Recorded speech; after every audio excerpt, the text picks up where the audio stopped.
To fix Windows 11 frozen screen, press and hold Windows icon key on your keyboard, then press Control key, then press Shift key, then press B.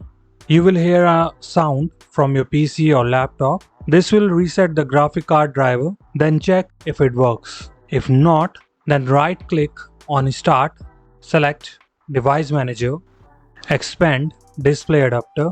Here you will see your graphic card driver. It could be NVIDIA, Intel or AMD.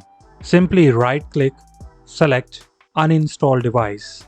Then check this option, attempt to remove the driver from this device and click on Uninstall.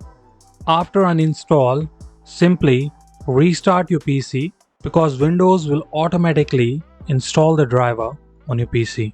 Next, you can try by pressing and holding the power button for 10 seconds until the PC shuts off. Then turn it back on. If you have recently plugged in new hardware, disconnect it before restarting. You can boot your PC into safe mode too. Check out the video link given in the description. If these methods do not help you, do let me know in the comment section. See you in the next video.